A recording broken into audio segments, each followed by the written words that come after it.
Okay, YouTube, this is Marco again from SMS Visual Images, and I'm here with another review and unboxing of another Sigma art lens. This one is the Sigma 30mm f1.4 DC art lens for the Canon mount. Okay, we also got, as in the last video with the 18 to 35, we got the filter. This one takes a 62mm filter thread. So let's hop into it and see what we got.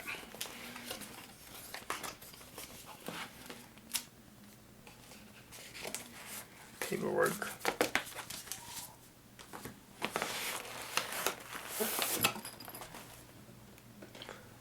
As with a lot of the Sigma lenses, comes in a nice pouch.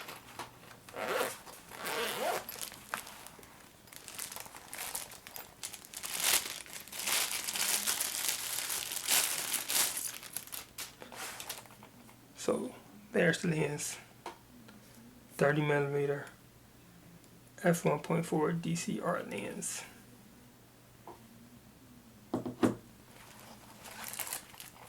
Lens hood.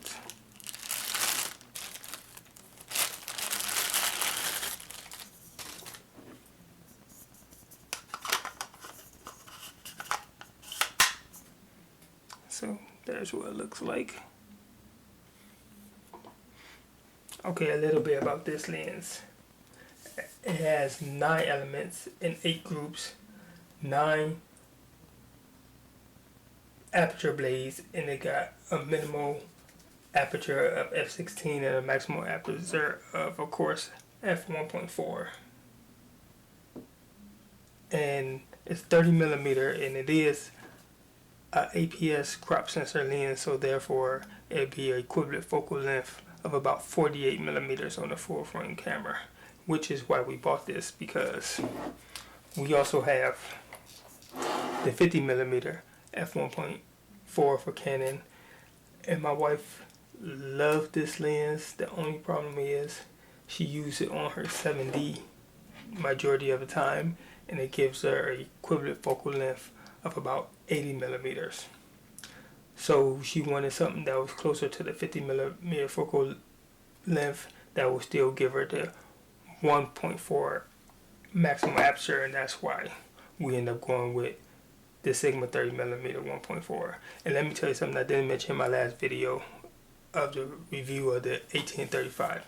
Before we make any purchases, because these lenses tend to be quite expensive, we do rent the lenses first from borrowlenses.com, and we test them out. We rent them for about a week or so and test them out, and based upon that we decide whether or not we want to go with them. So we did rent this lens from borrowlenses.com. We tested it out, and we found that this lens is actually much sharper than the 50mm and a lot faster, and the ultrasonic motor is a lot quieter, and the focus is faster, and it does a lot better in low light than the 50mm Canon lens. So let's look at the filter for it.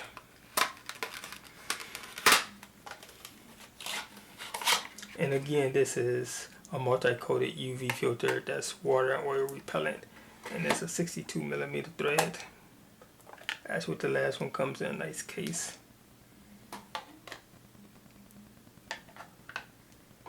So that's 62mm filter.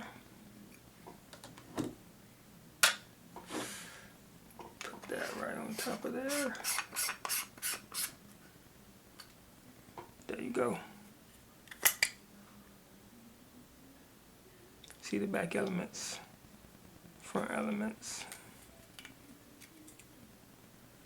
Nice autofocus, manual focus switch, and nice and sturdy.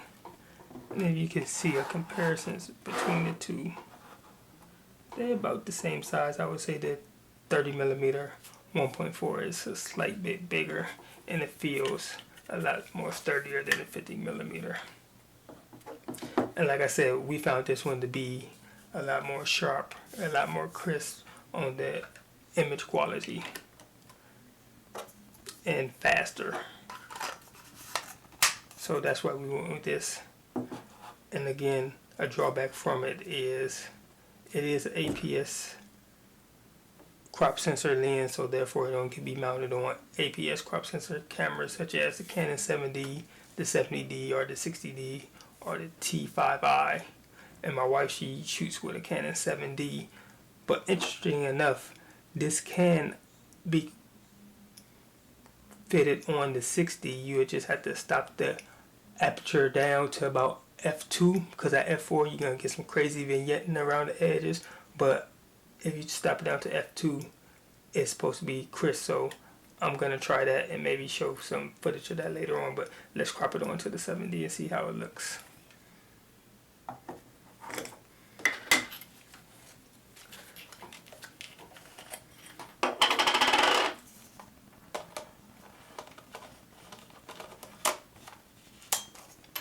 And that's it on Canon 7D.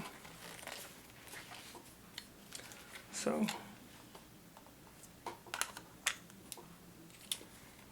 that's it with the hood.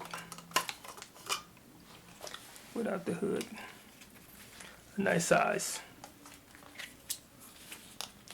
So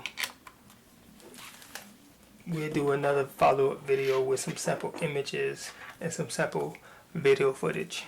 So hopefully y'all like this video. If so, hit the like button, hit the subscribe button, and we look forward to bringing y'all more videos of equipment that we use, equipment that we buy, equipment that we like, and just overall photography and videography talk.